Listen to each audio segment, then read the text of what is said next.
Bienvenue à tous, c'est Samir de l'ancienne chaîne TPMY. Bref, avant de commencer le sujet là sur le petit Naël, euh, je vais réagir, hein, je suis de retour. Euh, je suis actuellement sur Twitch et l'essentiel de mes vidéos seront diffusées sur Patreon. Alors, c'est quoi Patreon? Patreon est une plateforme où on n'est pas censuré, où on peut avoir accès aux vidéos en échange d'un petit abonnement pour soutenir le créateur. Euh, je vous invite, pour ceux, les 100 000 abonnés sur YouTube qui ne me voient pas, bah, c'est la censure. Donc, n'hésitez pas à aller sur Patreon ou au moins sur Twitch. N'attendez pas de... Là, actuellement sur Twitch, j'y suis, mais c'est passager. Sachez que c'est passager. Et donc n'hésitez pas à me soutenir sur Patreon. Donc voilà, c'est les informations. N'hésitez pas à me suivre sur les réseaux sociaux. N'attendez pas BA sur YouTube. Ah, mais ça fait 3 semaines, je l'ai pas vu. Oui, mais posez-vous un peu des questions. Au-delà de ça, n'hésitez pas à aller sur Twitch et sur Patreon pour vraiment ceux qui veulent me soutenir. Et les livres sur Verdez Hanouna sortiront sur Amazon et en physique à la rentrée. À la rentrée, c'est-à-dire en septembre. Une fois ceci dit, on va traiter l'actualité concernant Naël. C'est très important, vous verrez. Vous allez voir, ça va être intéressant et de mettre ça en perspective par rapport à d'autres éléments. Alors, donc, violence policière. Je vais lire l'article et comme d'habitude, hein, vous connaissez, voilà. Violence policière. Naël, conducteur de 17 ans, abattu à Nanterre. Les images qui mettent en cause le tir du policier. Le conducteur d'une voiture est mort dans la matinée du mardi 27 juin à Nanterre après qu'un policier lui ait tiré dessus. La vidéo des faits, authentifiée par Libération, pose question sur l'intervention de l'agent de l'agent. L'IGPN a été saisi et la famille va porter plainte. Alors c'est dégueulasse, hein. Et sachez une chose, encore une fois, euh, là c'est parce que on a le, comment on appelle ça? Là on a la preuve. On a la preuve de la situation. Sinon, je veux dire que ça serait totalement différent. Le narratif serait différent. Hein. On nous aurait dit que ce jeune-là a failli écraser. Bah, c'est ce qui a été dit. Hein. Les policiers, c'est ce qu'ils ont dit. C'est pour ça que c'est très important de filmer. Et qu'il avait dit Allahu Akbar, il était prêt à les faucher, etc. Bon, s'est rendu compte que c'était totalement faux. Mais on va y revenir là, parce j'ai vu qu'il y a les droits tardés, les zémouriens, les islamophobes, les cons, hein, les machins, qui, euh, qui sont tombés sur le jeune. Mais on va voir, vous inquiétez pas, je vais réagir là-dessus.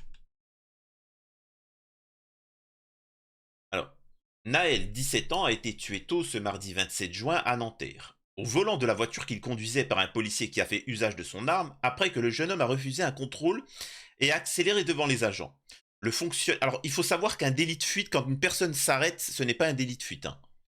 Hein. Devant les agents. Le fonctionnaire de police a été placé en garde à vue pour homicide volontaire, a indiqué dans la soirée le parquet de Nanterre, précisant que les opérations de dépistage d'alcoolémie et de consommation de produits stupéfiants ont été réalisées et se sont avérées négatives, ce qui est encore plus grave. Personnellement, j'aurais préféré voir que l'agent était complètement bourré, défoncé, qu'il soit condamné pour ça, que de savoir qu'il l'a fait en plein état de conscience.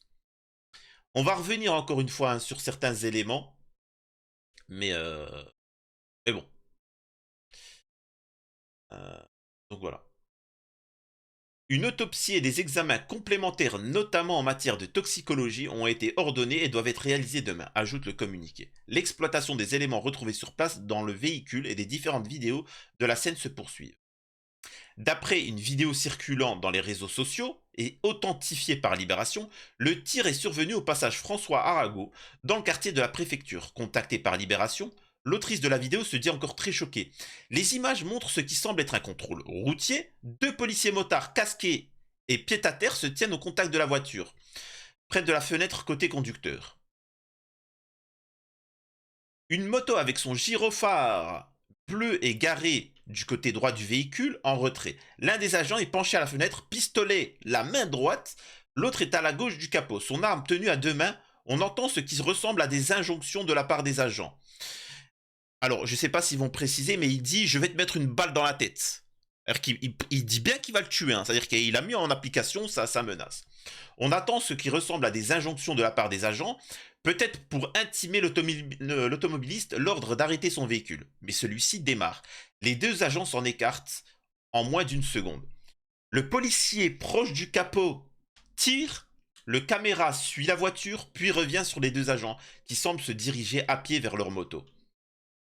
Une autre vidéo filmée par les faits par le journaliste Clément Lano montre le véhicule ayant terminé sa course environ une soixantaine de mètres plus loin, renversant un panneau de signalisation. Euh,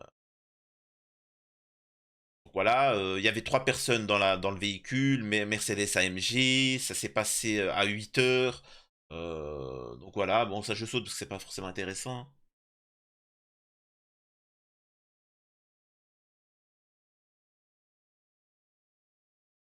Donc voilà, il faut savoir que pour se protéger, la justice avait dit refus d'obtempérer, tentative d'homicide volontaire sur une personne dépositaire de l'autorité publique sacralisée et ascendant roi mage. Donc voilà, la totalité. Mais ça, c'est avant que les vidéos sortent, hein. Une plainte pour homicide volontaire. Donc forcément, les avocats portent plainte, machin, etc. Euh, et c'est là qui est intéressant. Son intention de donner la mort ne fait aucun doute puisqu'il résulte de la bande-son de la vidéo qu'il annonce avant son tir. Je vais te mettre une balle dans la tête. Le second policier, lequel semble faire injonction à son collègue de faire feu en disant shoot-le, shoot-le. Une seconde plainte pour faux en écriture publique. Une autre, et là, et ça c'est un autre policier, lors de la manifestation, où le policier a dit qu'il retourne en Afrique. Qu'il retourne en Afrique. Et là, bon bref, je vous mens pas. Alors c'est pas méchant, hein, ce que j'ai, mais on s'en fout. Là, l'affaire, on s'en fout. Ce qui est intéressant, c'est de constater, à chaque fois, moi, quand je vois une affaire, c'est pour faire réagir. Je vous avais parlé de ça à l'époque quand j'ai été censuré, parce que justement, il y en a beaucoup, et vous allez voir ça, qui vont profiter de cette affaire-là pour faire les trucs de gauchistes et les trucs de droitards. Parler d'islam et parler d'immigration. Ça, c'est déjà fait. Et le seul qui va vous dire quelque chose d'autre, c'est moi. Et c'est pour ça que je suis censuré. Parce qu'on va... Moi, ce que j'aimerais vous mettre en avant, c'est ça. Cocaïne au volant, Grégoire Morano, le fils de Nadine Morano, sera présenté à un juge jeudi. S'en fout. Alors qu'il a été placé en garde à vue mardi pour un délit de fuite, tu vois, faisant suite à un accident, Grégoire Morano, un des fils de l'eurodéputé, sera présenté à un juge ce jeudi. Il a été placé en garde à vue pour un délit de fuite faisant suite à un accident de la circulation, après usage de stupéfiants. Donc le mec, il s'est pris de la coco, il s'est pris de la 3MMC, il s'est pris de la totale, tu vois. Il s'est pris la totale. Il a fait un accident, il a fait un doigt d'honneur, il est parti. Les policiers, ils étaient là, monsieur, s'il vous plaît, monsieur, tu vois. Et voilà. On a à côté, et il a rien eu, hein. Personne n'en parle, hein. Là, il y a personne. Ils sont où les dissidents? Personne n'en parle. Vous savez pourquoi? Parce que là, ça pose problème. Ensuite, on en a un autre. Le fils d'Éric Zemmour, à l'origine d'un accident grave en état d'ivresse, etc. On en parle? Personne n'en parle. Et là, j'aimerais bien voir, moi, là, les patriotes français, là. Qu'est-ce qu'ils en disent, là, de ça? Ils disent quoi les patriotes français de ça là, du fils d'Éric Zemmour qui a tué, qui a défoncé, regardez-moi là. Ah mais c'est vrai, hein, c'est que du goy, hein, donc on peut se permettre. Donc là moi j'aimerais les voir parler sur Morano, le fils Morano, machin, etc. Et même au-delà de ça, moi j'aimerais qu'on parle d'une chose. Et j'aimerais que vous réagissiez là-dessus et vous réfléchissiez. Un terroriste, un terreau, il vient, il agresse pas une femme, pas un homme, plusieurs bébés. Il agresse plusieurs bébés, hein, avec un tournevis, etc. La police, elle arrive. Monsieur, s'il vous plaît, calmez-vous. Monsieur, calmez-vous. Eh, oh, eh. Comme disait l'autre, l'opération, elle a été bien menée. Ça, il a bien réagi lors de l'opération, etc.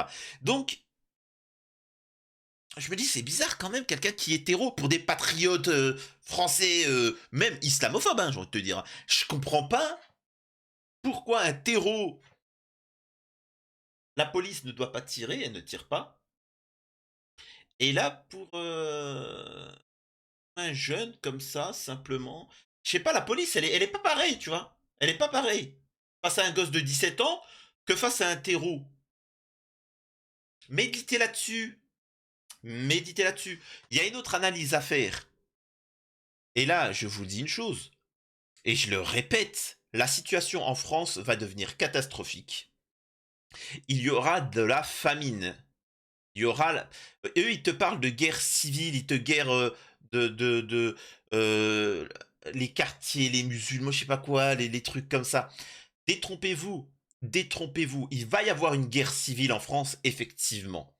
Et cette guerre civile, ça sera celle des gilets jaunes, comme ce qu'on pourrait appeler les gilets jaunes. On verra comment ça s'appellera par la suite. C'est des gens qui auront faim et qui en auront marre. Le système, à l'époque, avait dit c'est les juifs, ce qu'on appelait l'Allemagne nazie. Et maintenant, ils essayent de vous dire c'est les musulmans.